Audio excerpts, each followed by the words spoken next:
I never told my son what his father had quietly hidden in the old storage unit. After my husband passed away, my son married a money-hungry woman. She was attentive, helpful, always by my side. I let her believe that I needed her. While I was at home trying to sort through the unfinished matters my husband left behind, my phone suddenly rang. It was the storage manager calling, his voice trembling as he said, "Ma'am, they're here. They're breaking the lock to get inside the unit." I didn't rush over. I had been waiting for this moment for a long time, and what they triggered next would change everything. Thank you for being here. Before we continue, tell me where you're watching from today. Drop it in the comments below. A quick note, parts of this story are dramatized for storytelling and educational purposes, but the message behind it is meant to be helpful.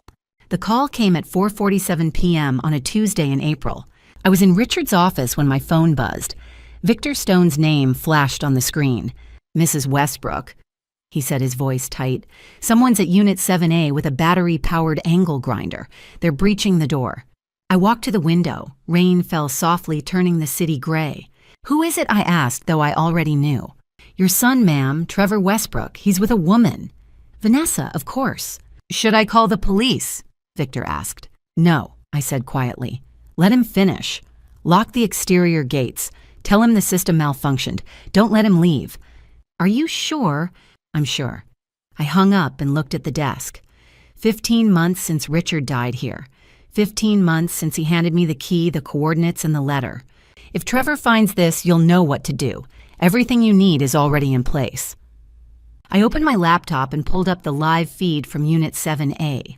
The cameras were hidden in the ceiling tiles. Trevor knelt before the steel door, the battery-powered angle grinder screaming in his hands. He'd brought 3 extra battery packs. This was going to take a while. Orange sparks erupted as the grinding disc bit into the metal.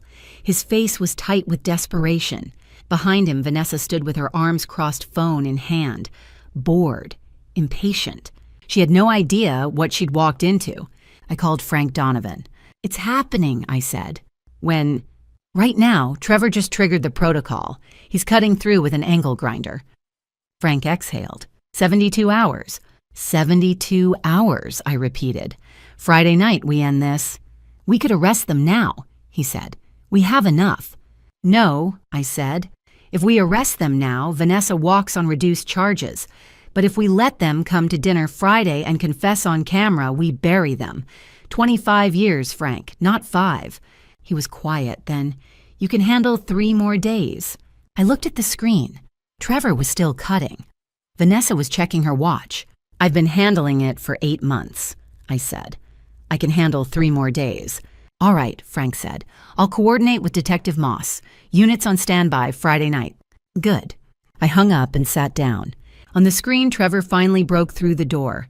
He wiped sweat from his forehead and pulled it open. He stepped inside. I watched his face change. No safe, no cash, no stock certificates.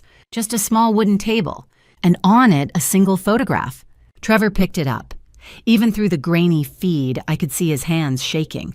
It was a picture of him at 5 years old holding Richard's hand, standing in front of the timber mill, smiling. Richard had left it there on purpose. Trevor stared at it. Then he crumpled it and threw it across the room. "Where is it?" he shouted, his voice echoed. "Where's the money?" Vanessa stepped inside, looked around, and pulled out her phone. Trevor kicked the table. He lied to me. Or she moved it. She knew. "Calm down," Vanessa said coldly. "We'll figure it out." But they didn't know the truth. Richard had moved the real safe 3 months before he died, 2 floors down behind a false wall. What Trevor had just broken into was exactly what Richard wanted him to find, nothing but a reminder of what he'd lost. And the moment Trevor's angle grinder cut into that door, an encrypted file had been sent to 3 places: the Portland Police Department, the District Attorney's Office, and the FBI. Inside that file was everything video evidence of Trevor's 2017 embezzlement recordings of Vanessa and Douglas Crane planning my death, and a legal affidavit signed by Richard 2 weeks before he passed. The 72-hour countdown had begun. Trevor thought he'd been outsmarted by his dead father. He thought I'd moved the money. He had no idea he'd just walked into a trap that would destroy him. I closed the laptop. 3 more days. and then I would tell him exactly what his greed had cost. But the fight didn't begin that Tuesday afternoon. It started 6 months after Richard's funeral on a warm August evening when Trevor brought her home. "Mom, I want you to meet someone." I stood at the doorway watching my son climb the porch steps with a woman I'd never seen. She was 32, blonde, with a smile that belonged in advertisements. "This is Vanessa Clark," Trevor said, voice bright. "We got married last week." "Married, last week, no invitation." Vanessa extended her hand. "Mrs. Westbrook Trevor has told me so much about Richard. I wish I could have met him." Her grip was firm, her eyes warm, her voice carried perfect sympathy. I should have trusted my instincts, but I was lonely grieving and Trevor looked happy. So I smiled. "Call me Diane, welcome to the family." August became September. September became October.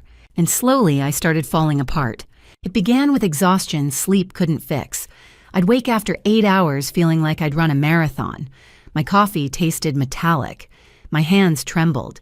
In September, I missed a step going downstairs. Caught the railing, but my hip bruised purple. Vanessa arrived with ice packs. "Diane, you need to be careful. These staircases are dangerous." In October, I forgot a meeting with Patricia Howell, our attorney. 30 years of perfect appointments gone. Vanessa suggested a doctor. "It's probably stress. I'll drive you." In November, I left the stove on. Burned soup until the smoke alarm screamed. I stood staring at the blackened pot, unable to remember putting it there. Vanessa opened windows, made tea. "This is serious. You could have started a fire. Maybe we need other arrangements, somewhere with more support." Trevor nodded when she told him. I saw it from the hallway, gratitude in his eyes, and something else. Hope. Hope I'd agree. Hope this problem would solve itself. By December, my hands shook so badly I couldn't hold coffee. Vanessa brought vitamins. "These help my grandmother. Take 2 every morning." I took them. She was family, or so I thought. But I've always been a watcher. Even through exhaustion, some part of me stayed alert. I noticed how Vanessa always prepared my vitamins, always touched my food first, always present when symptoms worsened. I noticed how she spoke to Trevor quietly, suggestions about assisted living, comments about my declining health, words that sounded like concern but felt like something else. I noticed how she looked at the house, not like family, like someone taking inventory. One night in late December, after everyone slept, I went downstairs. The house was dark except for the kitchen light Vanessa left on. I opened her vitamin bottle, shook one into my palm.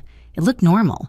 But normal things don't make hands shake, don't erase routine, don't make you fall downstairs you've climbed 10,000 times. I found a Ziploc bag, dropped 3 pills inside, hid it in Richard's desk. Then I stood in that dark kitchen and made a decision. I needed someone who knew how to uncover truth without making noise. Someone who understood that dangerous people smile while they hurt you. Through the doorway, I saw Vanessa's coat, her purse, the vitamin bottle placed where I'd see it every morning. I took one more vitamin and watched it dissolve in the sink, swirling like the lie she'd fed me for months. The next morning, I'd make that call. But standing there at 2 a.m, I stopped being just a widow. I became something else. Someone who wouldn't go quietly. Someone who would fight back. I whispered to the empty room, "I need to find someone I can trust. Someone who knows how to expose the truth without making a sound." And in that moment, everything changed. The next morning, I called Frank Donovan. We met at a small cafe in the Pearl District at 6 a.m. before the city woke up. Frank was already there when I arrived, sitting in the back corner with 2 cups of coffee. He'd been Richard's oldest friend. 40 years on the Portland police force before he retired and opened his own investigation firm. If anyone could help me, it was him. I sat down and slid the Ziploc bag across the table. Inside were 3 pills, small white, identical to the vitamins Vanessa had been giving me every morning for the past 4 months. "I need you to test these," I said, "and I need you to test my blood." Frank picked up the bag and studied it under the cafe's dim light. "What do you think is in them?" "Something that's making me sick," I said. "Something she's been putting in my food, my drinks, everything." He nodded slowly. "I'll take care of it." 2 weeks later, he called. "Come to my office," he said. "You need to see this." Frank's office was above a bookstore on Northwest 23rd. The room smelled like old paper and stale coffee. He had documents spread across his desk, lab reports, toxicology results, chemical analyses. He handed me the first page. Oregon Health and Science University. Blood toxicology report patient. Diane Westbrook. Date January 15th, 2025. Arsenic concentration 0.8 milligrams per liter. Normal range less than 0.03 milligrams per liter. I stared at the numbers. My hands started shaking. "You're being poisoned," Frank said quietly, slowly, deliberately. "If you'd kept taking those pills for another 6 months, you would have experienced complete liver failure. Another year and you'd be gone." He handed me the second report, the analysis of the pills. Each capsule contains 2.5 milligrams arsenic trioxide. I felt the air leave my lungs. "We need to arrest her," I said. "Now." Frank shook his head. "Not yet." "Frank, she's been poisoning me for months. And if we arrest her now," he interrupted, "she gets 5 years for assault with a harmful substance, maybe 10 for attempted harm with aggravating circumstances. But that's not enough, Diane." He leaned forward. "We need to catch her in the act of something bigger. The forged will, the conspiracy with her lawyer, the plan to eliminate your son after she gets the money. If we wait, if we let her think she's winning, we can bury her for 25 years. Maybe life." I stared at him.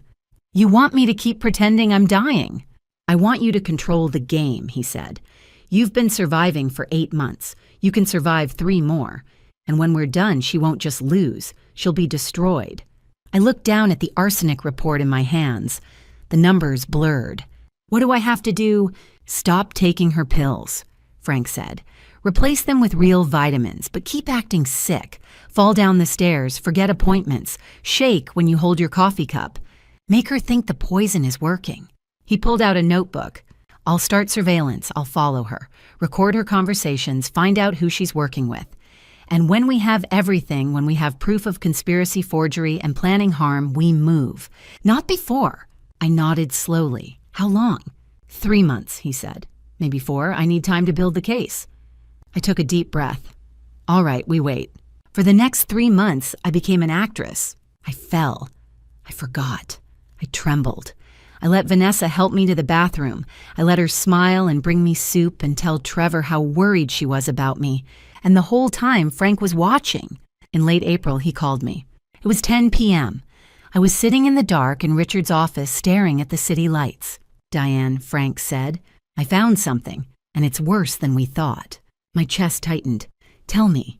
"It's not just the poison," he said. "Vanessa and someone else, a lawyer named Douglas Crane, are planning to eliminate Trevor after they get the money, after they think you're gone." I closed my eyes. "Tell me everything," I said. And Frank did. An hour later, I was in Frank's office. The bookstore below had closed hours ago. The street outside was dark and empty. Frank's desk was covered in documents, photographs, and a laptop open to a surveillance feed. "Show me," I said. Frank turned the laptop toward me. "This is from yesterday afternoon," he said. "Unit 7A. The facility cameras caught everything." He pressed play. The footage was grainy but clear. Trevor knelt in front of the steel door, a battery-powered angle grinder screaming in his hands. Orange sparks erupted as the grinding disc tore into the metal. Behind him, Vanessa stood with her phone watching the hallway. The timestamp read April 23rd, 1:47 p.m. "He was there for 42 minutes, Frank said. "Changed battery packs 3 times. Finally broke through at 2:30. I watched Trevor's face on the screen. Desperate, determined. "And this," Frank said, pulling up another file.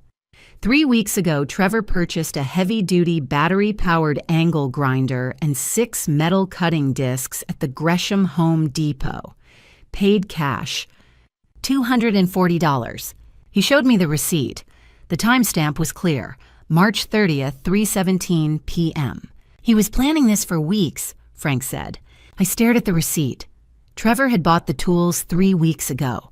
The same week, Richard's estate went into probate. "What else?" I asked. Frank pulled up a second window bank statements. On March 15th, Trevor transferred $5,000 to Brian Mills. The memo line says, "Consulting fee." "Who's Brian Mills?" "Security guard at the storage facility," Frank said.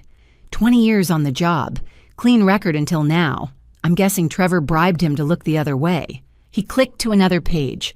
And on April 1st, Vanessa withdrew $50,000 in cash from the joint account she shares with Trevor. No explanation. Just walked into the bank and took it. I felt my chest tighten. $50,000. She's preparing to run, I said. Or pay someone off, Frank replied. He opened a third file, an email thread recovered from Trevor's laptop. From Trevor Westbrook to Vanessa Clark. Date March 20th, 2025. Subject no subject. Are you sure this will work? From Vanessa Clark to Trevor Westbrook. Date March 20th, 2025. She won't. She's getting weaker every day. Just stick to the plan. I read the email again and again. She's getting weaker every day. Vanessa had been so sure, so confident. There's more, Frank said quietly.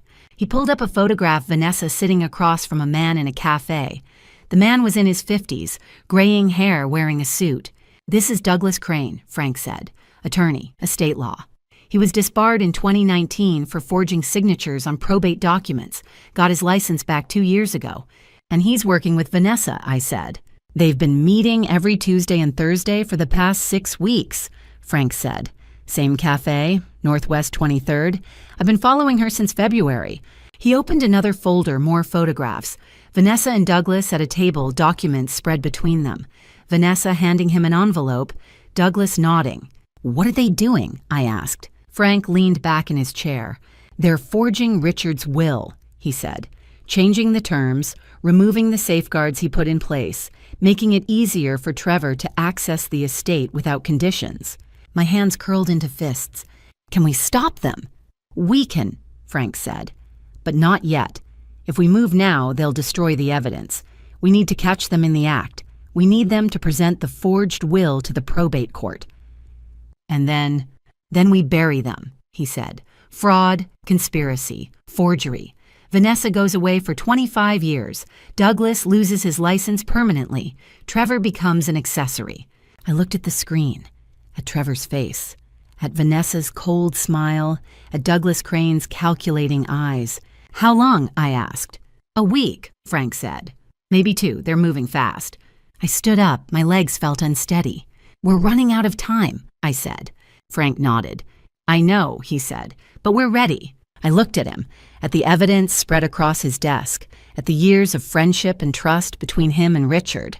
Thank you, I said quietly. He nodded. Let's finish this. I came home that afternoon and climbed the stairs to Richard's office. The room looked the same as it had 15 months ago.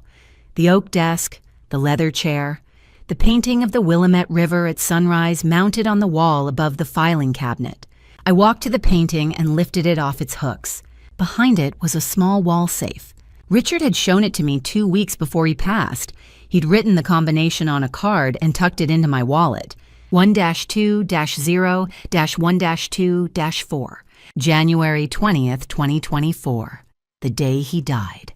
I entered the code, the lock clicked, the door swung open. Inside was a single black USB drive labeled in Richard's handwriting. For Diane if Trevor finds the storage unit. I pulled it out and sat down at Richard's desk. My hands were shaking as I plugged the drive into the laptop.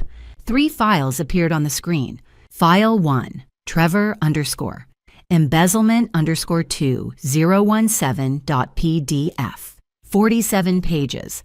Bank statements, forged invoices, wire transfer records. Trevor had stolen $6 million from Westbrook Timber and Real Estate in 2017. He'd created a shell company called Pacific Lumber Consulting and funneled money from fake contracts into his personal accounts. He'd forged Richard's signature on 12 documents. Richard had discovered it in late 2017. He'd confronted Trevor, fired him, but he didn't call the police. At the bottom of the document, Richard had written a single line in red. I gave him one chance. He wasted it. File 2, the _trap _ plan.docx. This was Richard's blueprint for the storage unit. He'd transferred $18 million in December 2023, 3 weeks before he died. $8 million in cash, $7 million in stock certificates, $3 million in real estate deeds. But that wasn't everything. Richard had written, Our family's total net worth is $32 million. $18 million is now secured in Unit 7A, the most liquid assets, the easiest to steal. The remaining $14 million is tied up in the house the company shares and other properties that can't be easily liquidated. I moved the liquid assets into the storage unit because I knew Trevor would come looking. If he tries to break in, the trap will spring. The moment an unauthorized breach occurs, the system will 1. Alert Diane immediately. 2. Freeze all of Trevor's access to family accounts for 72 hours. 3. Record video and audio of the breach. 4. Send copies of all evidence to Patricia Howell, our attorney, the FBI, and the Portland Police Department. At the bottom, Richard had added, Diane, if you're reading this, then Trevor found the unit, and you stopped him. I'm so proud of you. File 32_wills.pdf. This file contained 2 documents side by side. Will 1, real dated December 15, 2023, notarized by Patricia Howell, 60% of the estate to Diane, 40% to Trevor conditional on Trevor completing rehabilitation and not accessing the storage unit for at least 2 years. Will 2, fake template, same date, same notary, but reversed 60% to Trevor, 40% to Diane. No conditions. Richard had written a note at the top. Diane used UV light to verify the real will. I had Patricia printed on Westbrook custom paper the specialty stock from our mill that contains microscopic fibers embedded with our family's unique hexagonal watermark. No one outside our company has access to this paper. Douglas Crane or any other forger can buy the best paper on the market, but they'll never replicate ours. Under UV light, the real will glows. The forgery won't. I sat back in the chair, staring at the screen. Richard had known. He'd known Trevor would try this. He'd known someone would help him. And he'd built a trap so precise, so airtight, that there was no escape. I closed the files and held the USB drive in my hand. Then I opened the desk drawer and pulled out the 2 wills, the one Patricia Howell had given me after Richard's funeral, and the one Trevor had presented 3 months ago, claiming he'd found it in a safe deposit box. I laid them side by side on the desk. It was time to see which one was real. I sat at Richard's desk until 2 in the morning. The 2 wills lay side by side under the desk lamp, identical. Both dated December 15th, 2023. Both notarized by Patricia Howell. Both looked official, expensive, legitimate. But only one was real. I opened the desk drawer and pulled out the UV flashlight Richard had kept there. Small black, the kind forensic investigators use at crime scenes. I'd almost forgotten what Richard had told me about the paper. I'm in the timber and paper business, sweetheart, he'd said 6 months before he passed. I've spent 30 years sourcing specialty materials. This will isn't just printed on expensive paper, it's printed on Westbrook custom stock. He'd shown me a sample. It looked like ordinary high-quality parchment. But under UV light, it revealed a hidden watermark, a hexagonal pattern embedded with microscopic fibers unique to our family's paper mill. Douglas Crane can buy the best forgery-grade paper on the market, Richard had said. But he'll never get his hands on this. It's not for sale. It's ours. And under UV light, the difference is unmistakable. I turned off the desk lamp. The room went dark. I held the UV flashlight over the first will, the one Patricia Howell had given me after Richard's funeral. I clicked the light on. The page glowed. A faint blue watermark appeared in the top right corner, Patricia Howell's law firm logo embedded in the paper itself. Along the left margin, hidden text became visible. Original document, 2023. Richard's signature at the bottom glowed gold anti-forgery ink that only appeared under UV light. And across the entire page, faint but unmistakable, was the hexagonal pattern, tiny interlocking shapes woven into the paper fibers. This was the real will. I set it aside and picked up the second will, the one Trevor had given me 3 months ago. I held the UV light over it. Nothing. The page stayed white, blank, ordinary. No watermark, no hidden text, no anti-forgery ink, no hexagonal pattern. Just expensive paper. Nothing more. I set it down and turned the lamp back on. Trevor's will was a forgery, and I had proof. I took out my phone and snapped photos of both documents, first under normal light, then under UV. I saved them in 3 places: my phone, Richard's laptop, and a secure cloud folder Frank had set up for me. Then I opened my laptop and searched Douglas Crane Attorney, Portland, Oregon. The results came up immediately. Douglas Crane Esquire, Estate Planning and Probate Law, licensed 2001, suspended 2019, reinstated 2021. I clicked on the Oregon State Bar disciplinary records. Case number 2019-047, falsification of legal documents. Douglas Crane had been reprimanded in 2019 for forging signatures on estate documents for 3 separate clients. He'd been fined $50,000 and suspended for 6 months. He'd returned to practice in 2020, specializing in discrete estate services for high-net-worth clients.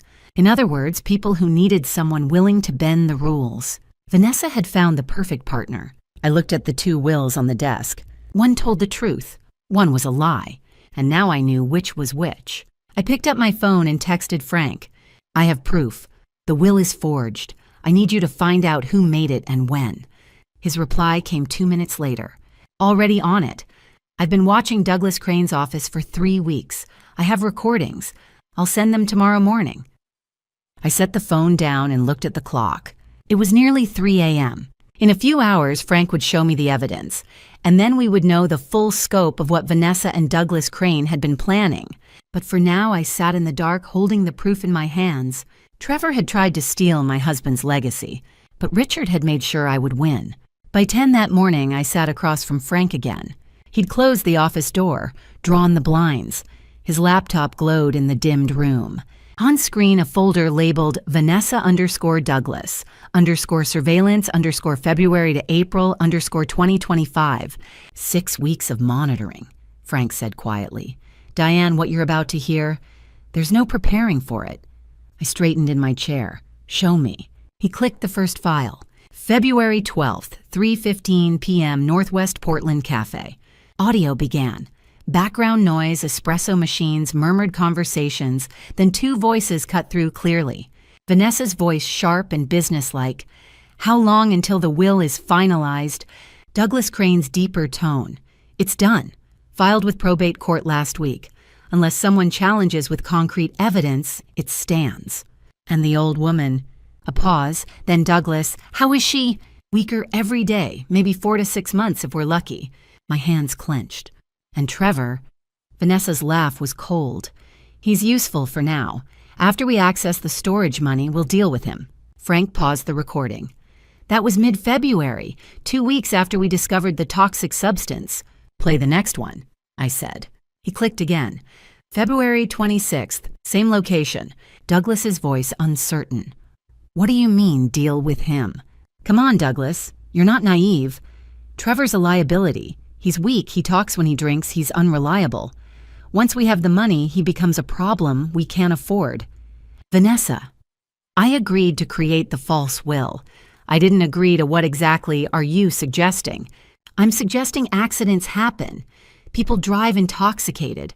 They crash. Trevor has a history with beverages. It wouldn't raise questions." Silence stretched on the recording. Then Douglas slowly, "You're serious?" "I'm always serious about $32 million. Are you in or out?" Another long pause. "I'm in, but we do this my way. Clean, no traces." Frank stopped the audio. "That's conspiracy to commit the ultimate crime, Diane. Premeditated, calculated." "There's more," I said, not a question. "One more, March 5th. This time Vanessa's voice came through, excited, energized. "I found someone at the storage facility. Brian Mills, security guard. He'll let Trevor break in, make it look like Trevor acted alone. Then when Trevor gets taken in, we bail him out and—" Her voice dropped lower. I had to lean toward the speaker. "And then the accident. Grieving widow inherits everything. No other heirs. $32 million, Douglas. We split 60-40. "I want 50.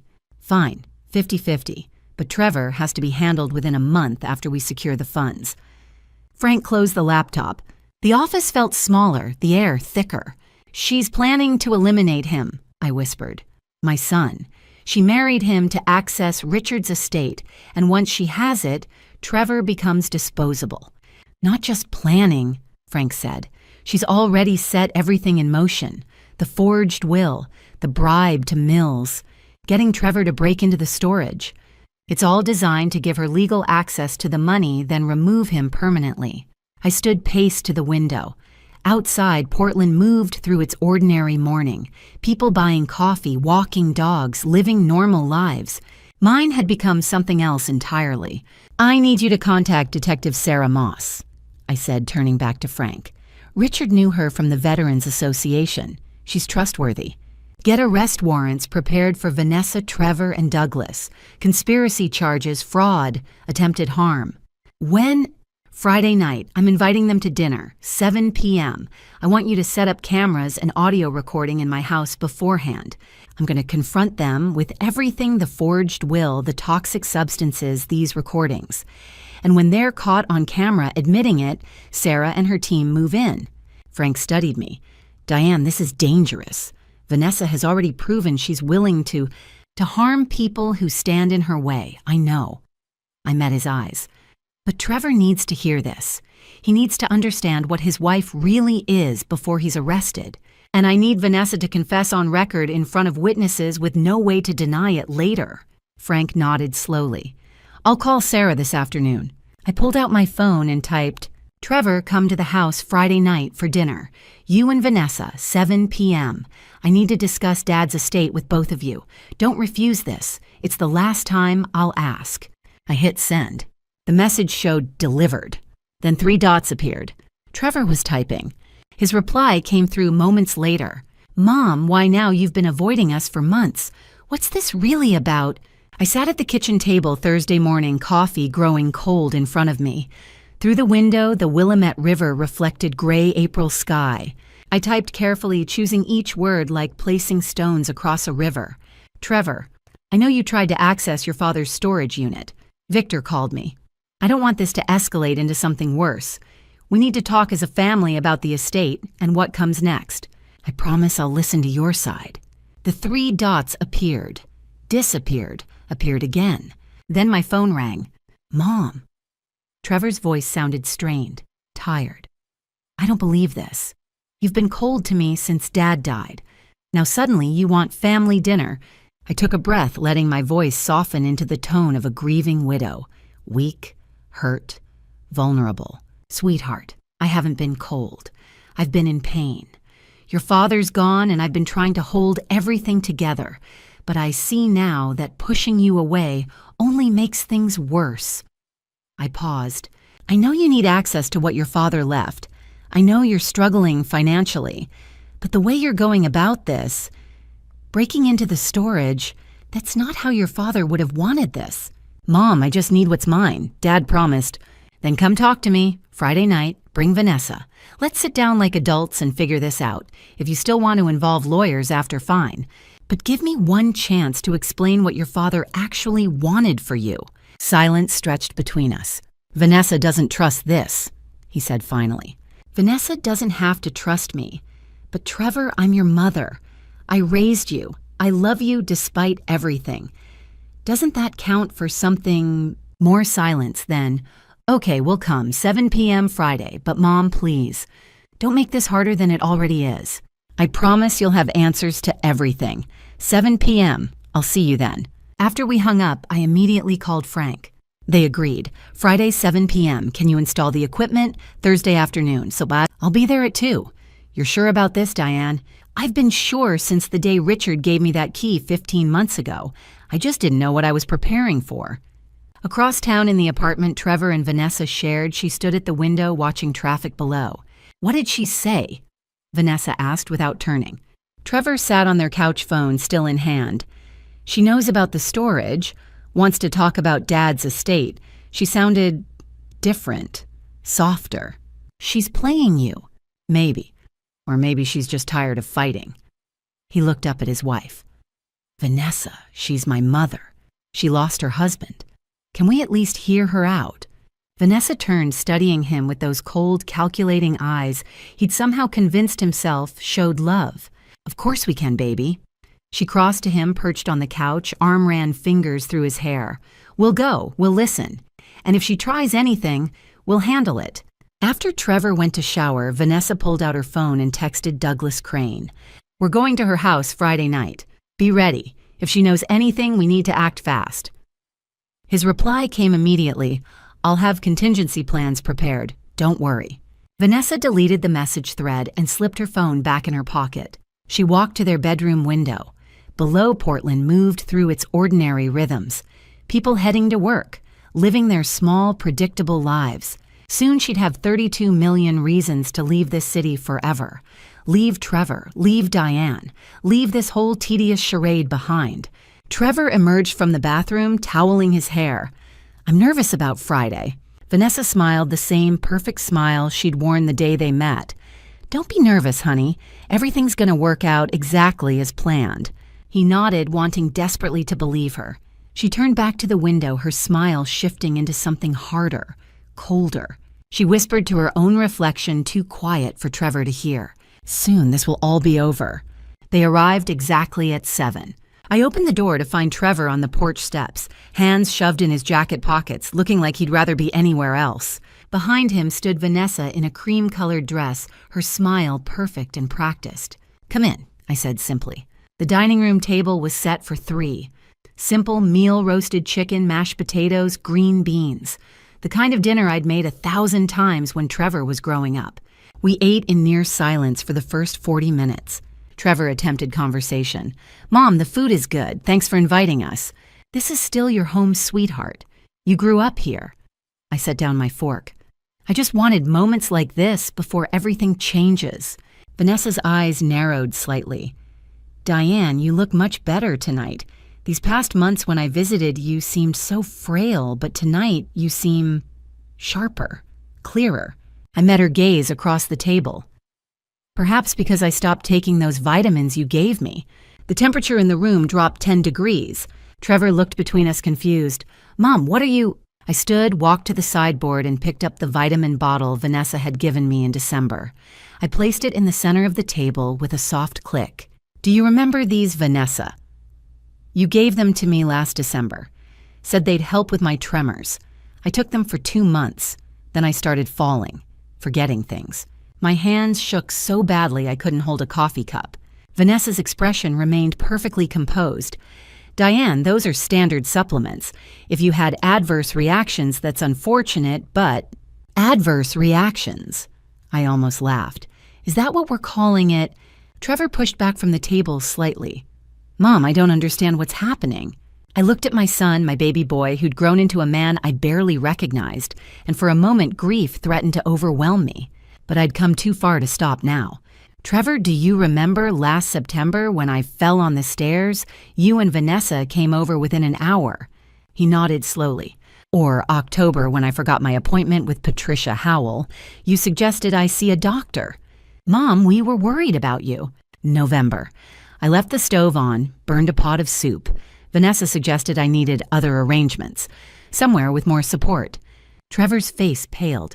"We thought you were getting worse. Age stress from losing Dad. December." I kept my voice steady. My hands shook so badly I spilled coffee all over this table. "Vanessa brought me these vitamins, said they'd help." I tapped the bottle. "Do you know what happened after I started taking them?" No one answered. "I got worse, weaker, more confused, more dependent." I leaned forward. "Until January when I had them tested and discovered exactly what Vanessa had been feeding me for months." Vanessa stood abruptly. "I don't have to listen to these accusations." "Sit down," I said quietly. "We're not finished." Something in my voice made her hesitate. For the first time since I'd met her, I saw a flicker of uncertainty cross her face. She sat. I walked to the sideboard and picked up 3 manila envelopes I'd prepared, each labeled clearly in black marker.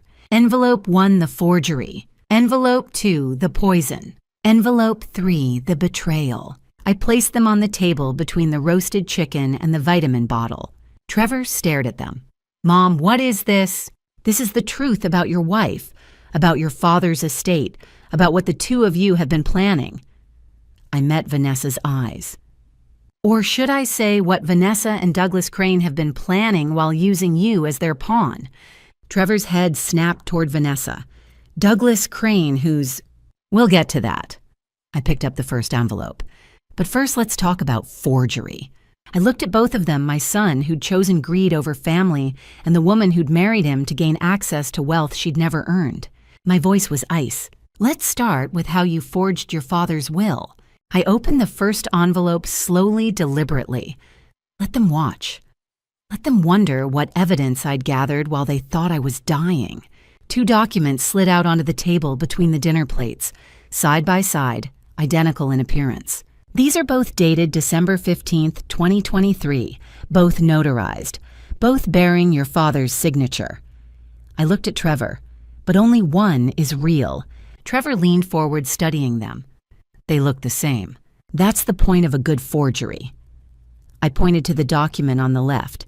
This is the will Patricia Howell gave me after your father's funeral.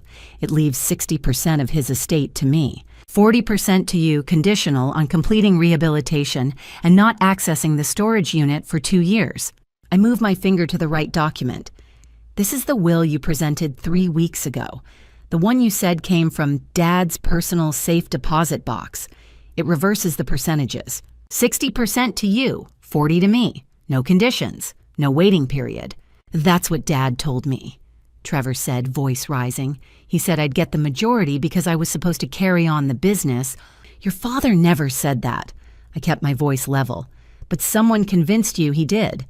I reached into my pocket and pulled out the small UV flashlight. There's a simple way to determine authenticity. Your father knew people would try to forge his will, so he had Patricia use specialized materials. I switched off the dining room lights. In the darkness, I clicked on the UV beam. The left document, my copy, came alive under ultraviolet light. Blue watermarks bloomed in the corner. Patricia Howell's law firm's seal glowed bright. Hidden text appeared along the margin. Original document, 2023. Richard's signature shimmered gold. I moved the light to Trevor's document. Nothing. The paper stayed blank white. No watermarks, no hidden text, no glowing signature. Just ordinary paper and standard ink. I turned the lights back on. Trevor stared at both documents, face draining of color. I didn't know. Mom, I swear someone gave me that will and said it was legitimate. Who gave it to you, Trevor? He looked at Vanessa. You did. You said your attorney friend found it in Dad's safe deposit box at the bank. You said it was the real one. Vanessa's expression remained perfectly calm. Trevor, your mother is manipulating you. I have no idea what she's talking about. If someone forged a will, it wasn't me. I pulled a second set of papers from the envelope. Surveillance photographs, 8 of them, each time-stamped and dated. I spread them across the table. Vanessa sitting in a cafe with a middle-aged man in an expensive suit. February 8th, 3:15 p.m. February 15th, 3:15 p.m. February 22nd. Every Tuesday for 6 weeks. This is Douglas Crane, I said. Attorney specializing in estate law. He was disbarred in 2019 for forging signatures on real estate contracts. He got his license back in 2020 and immediately started working with clients who needed creative legal solutions. Trevor picked up one of the photos. His hands shook. Vanessa, who is this man? Why were you meeting with him? He's just a legal consultant. I was trying to help you understand your father's estate. He's a convicted forger, I interrupted. And you met with him every week starting in February. The same month the fake will suddenly appeared in your possession. Trevor stood, knocking his chair backward. You told me that will was legitimate. You said Dad wanted me to have control of the company. You said, Trevor, sit down. Vanessa's voice had lost its sweetness. Your mother is creating a narrative. She's trying to turn you against me. No. I shook my head. I'm showing my son the truth. You married him 8 months ago. Immediately started positioning yourself between him and his inheritance. Created a forged will to give him majority control, knowing he'd give you access to everything once you were his wife. I looked at Trevor. Your father left you 40% son, but he made it conditional because he knew you needed to prove you'd changed from the man who embezzled $6 million in 2017. Trevor sank back into his chair, head in his hands. Vanessa stood. I don't have to stay here and listen to these accusations. Yes, you do. My voice was steel, because we're just getting started. I reached for the second envelope, heavier than the first. We've talked about forgery. Now, let's discuss what you've been putting in my vitamins for the past 6 months. I reached for the second envelope. My hands were steady now. Trevor sat frozen in his chair, staring at the 2 wills, still glowing faintly under the UV lamp. Vanessa had gone very still. Her face was a careful mask, but I could see the tension in her shoulders the way her fingers rested too lightly on the edge of the table. I opened the envelope and pulled out a thick stack of medical documents. "This," I said quietly, "is my blood toxicology report from Oregon Health and Science University, dated January 15th, 2025. I set the first page down in front of them. The letterhead was unmistakable. The numbers were highlighted in yellow. Arsenic concentration, 0.8 milligrams per liter. Normal range less than 0.03 milligrams per liter." Trevor leaned forward, squinting at the page. "Mom, what is this?" "It means," I said, "that someone has been putting a harmful substance in my body for months, slowly, carefully." I pulled out the second document, a lab analysis of the vitamin supplements Vanessa had been giving me. The same vitamins she'd handed me every morning with a smile and a glass of water. Each capsule contains 2.5 milligrams arsenic trioxide. Trevor's face went pale. No, that's not. At 2 pills per day. I continued, my voice calm. I would have experienced complete liver failure within 6 months. Total organ shutdown within a year. Vanessa didn't move. She didn't blink. I reached into the envelope one more time and pulled out a purchase receipt. I placed it directly in front of her. "This," I said, "is a receipt from a chemical supply company in Seattle, dated July 2024, 1 month before you married my son." Her eyes flicked down, just once. "Item arsenic trioxide 100 grams. Shipped to Vanessa L. Clark. Signature Vanessa L. Clark. Credit card ending in 4829. Trevor stood up so fast his chair scraped the floor. "Vanessa, tell me this isn't real." She looked up at him. Her face was still calm, almost serene. "Trevor," she said softly, "your mother is confused. She's been unwell for months. You've seen it yourself." "I have," I said, "and you made sure everyone else saw it too." I turned to Trevor. Every time I fell, every time I forgot something, every time my hands shook, she was there. With water, with pills, with concern. Vanessa's lips pressed into a thin line. "She made me weak," I said. "She made me look incompetent. She made you believe I was losing my mind. And when I was gone, she and Douglas Crane would have controlled everything." Trevor's voice cracked. "Mom, are you saying she tried to eliminate me?" I said. "Yes." Vanessa's mask finally slipped. Her voice turned cold. "You were in the way. You didn't need $32 million.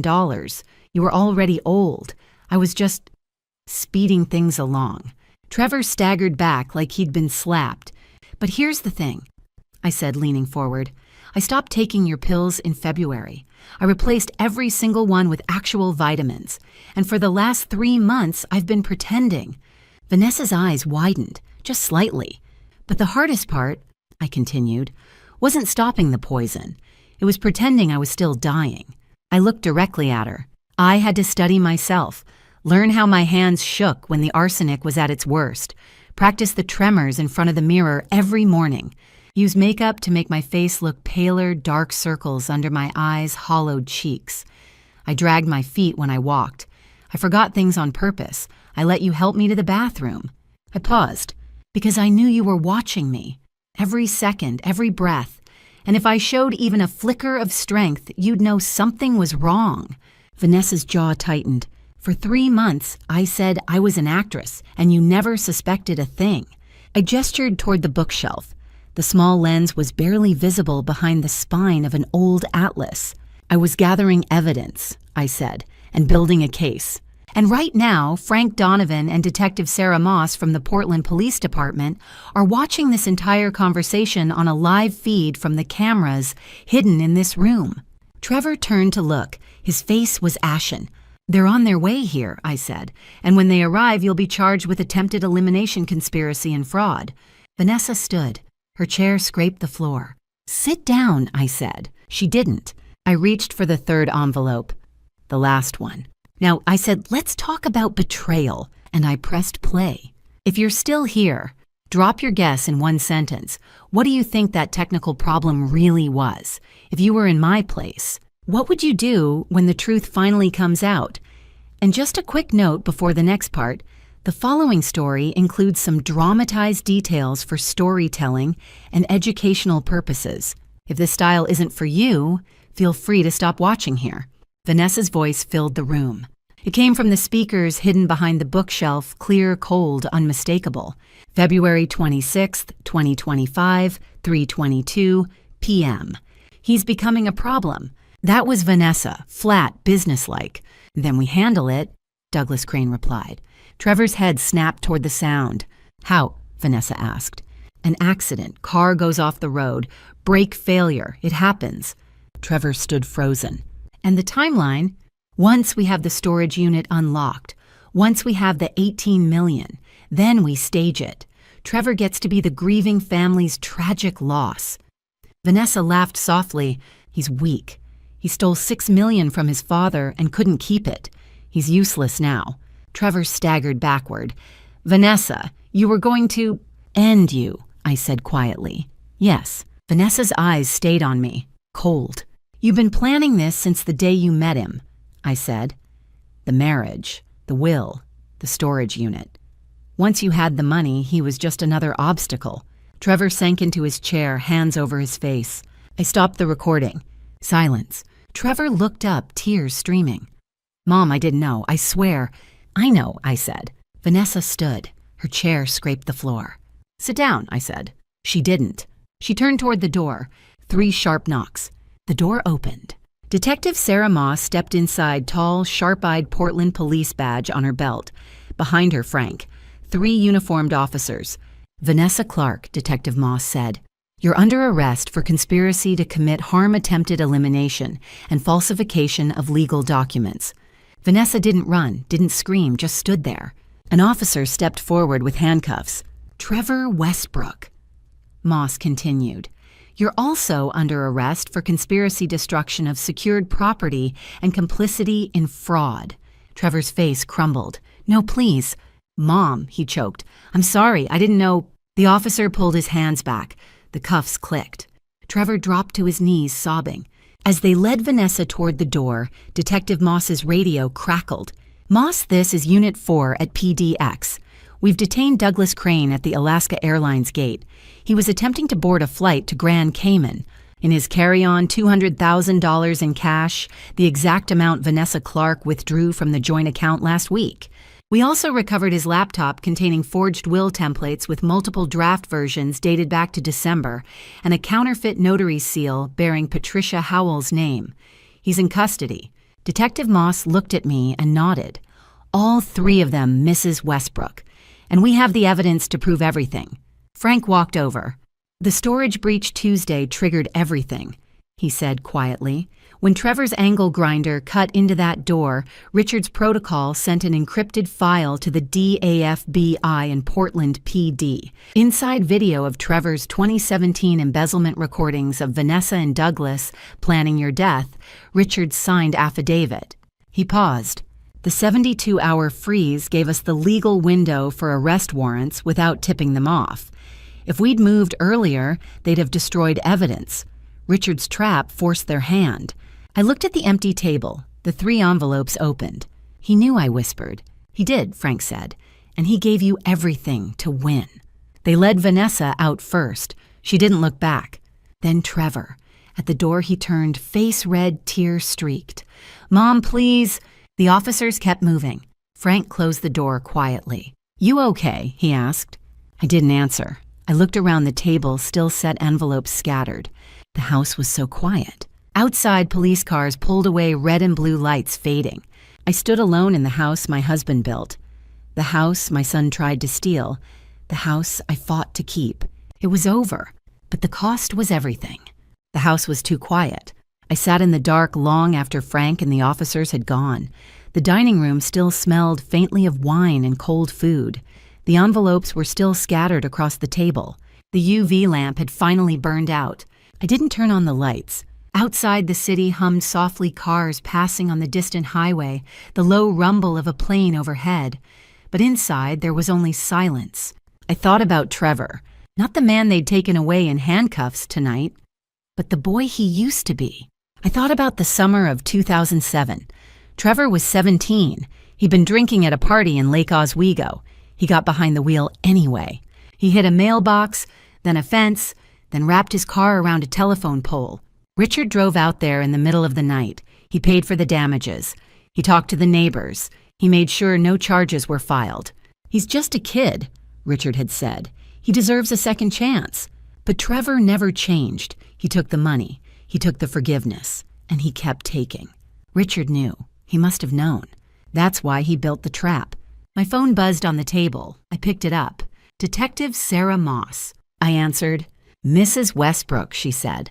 "I'm sorry to call so late, but there's something you need to know." I closed my eyes. "Go ahead." We ran Vanessa Clark's fingerprints through the national database.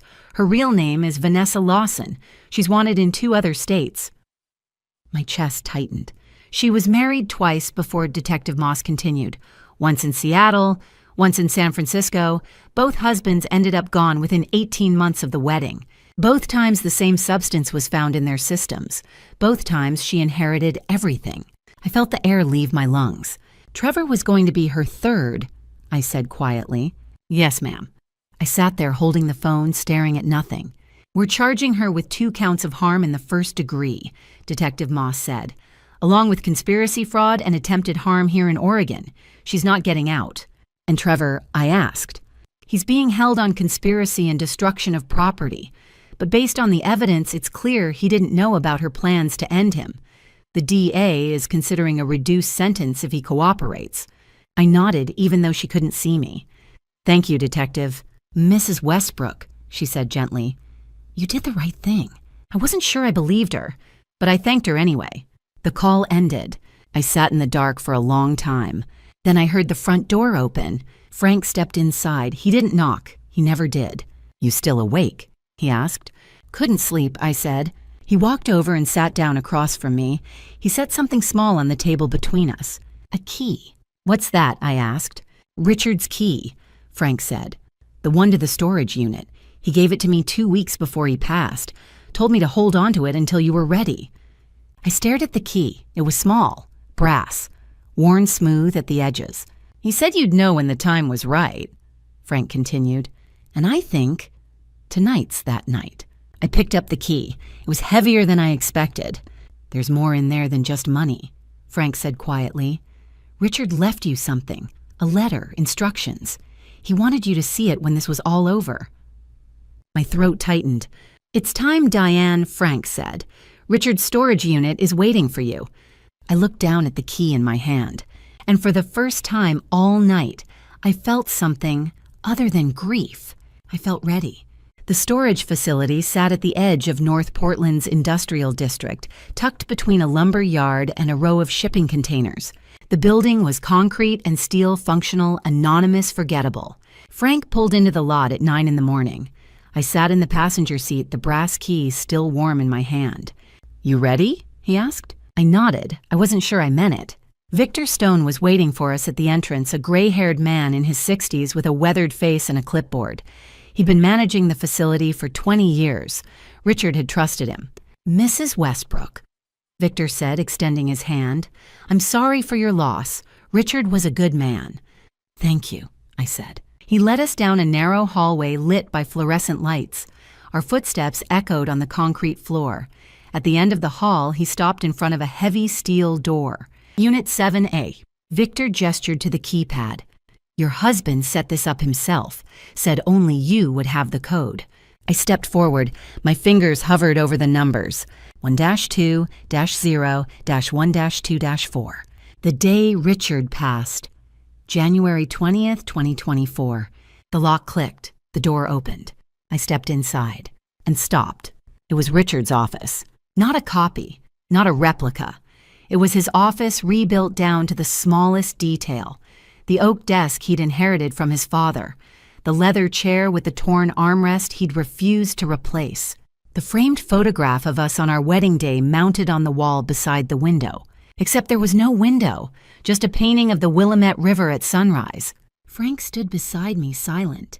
In the center of the room was a large steel safe. I walked over. The combination lock was already open.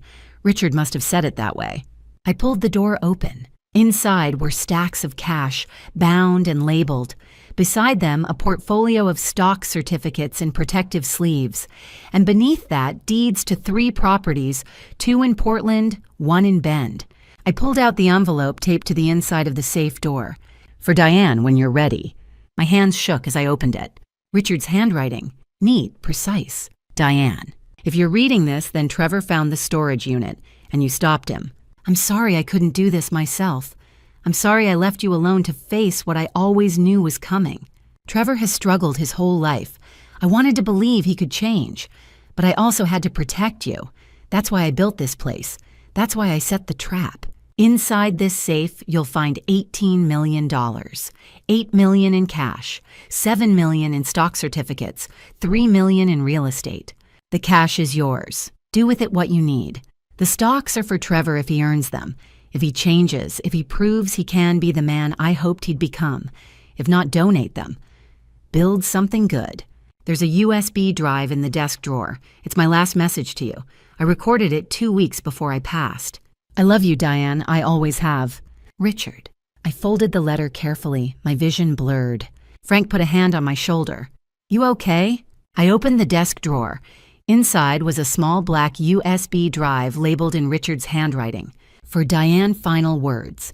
I held it in my palm. It was so small, so light, but it felt like the weight of everything. "Frank," I said quietly, "I need to go home. I need to watch this alone." He nodded. "I'll drive you." I looked around the room one last time. The desk, the chair, the painting of the river. Richard had left me more than money. He'd left me a choice, and I knew exactly what I was going to do. 6 months later, October 2025, I sat in the gallery of the Multnomah County Courthouse. The room was smaller than I'd expected.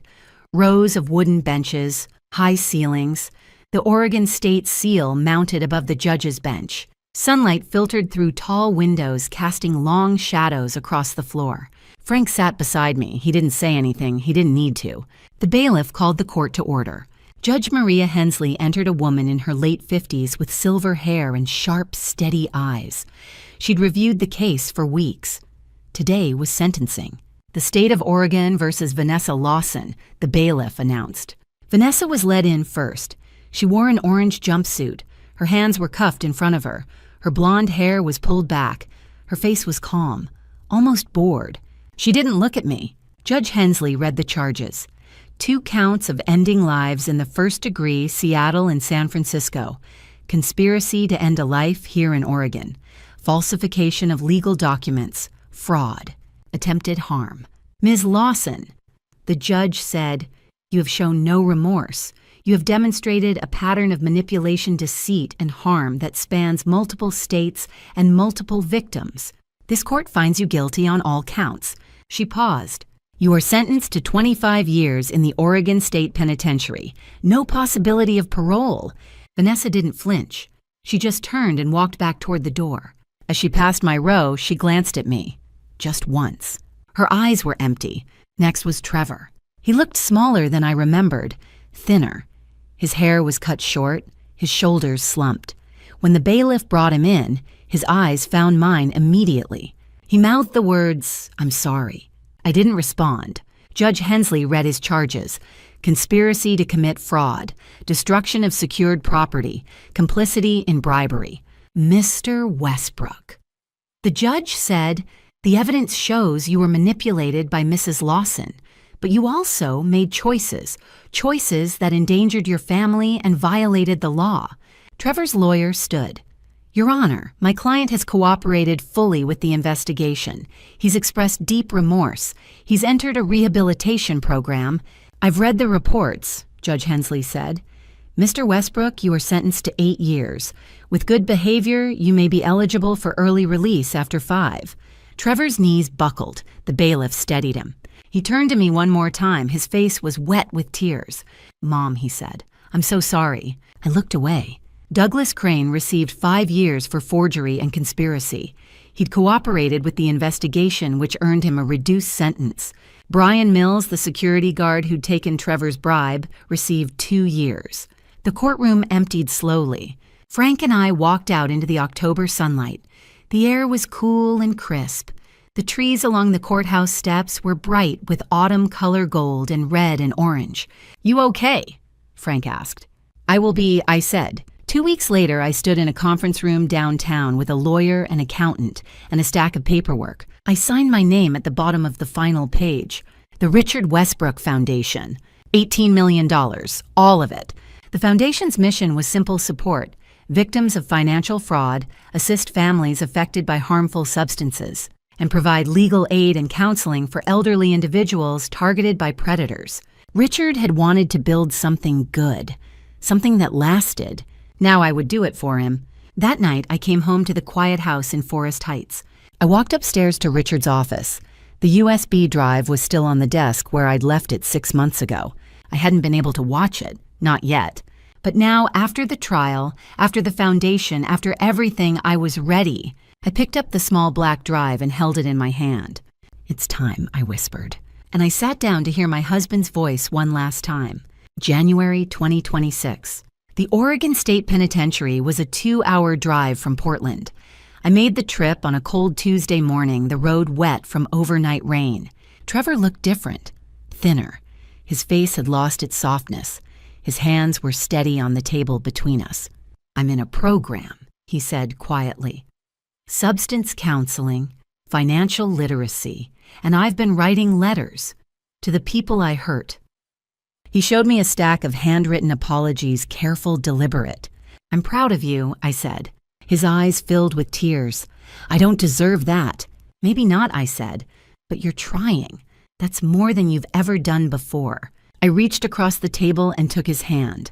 "I'm not ready to forgive you, Trevor," I said softly. "But I still love you, and I'm not giving up on you." He squeezed my hand. "Thank you, Mom." That evening, I stood along the Willamette River.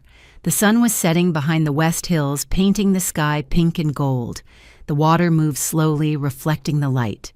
I thought about the 47 families the Richard Westbrook Foundation had helped in 3 months. 47 people who'd been lied to, stolen from hurt, and were now getting a second chance. That was Richard's legacy, and mine. When I got home, I climbed the stairs to Richard's office. I sat down at his desk and plugged in the USB drive. Richard's face appeared on the screen. He was sitting in this same chair 2 weeks before he passed. "Hi, sweetheart," he said. His voice broke something inside me. "If you're watching this, then everything worked. You stopped Trevor. You protected yourself." He smiled, tired but warm.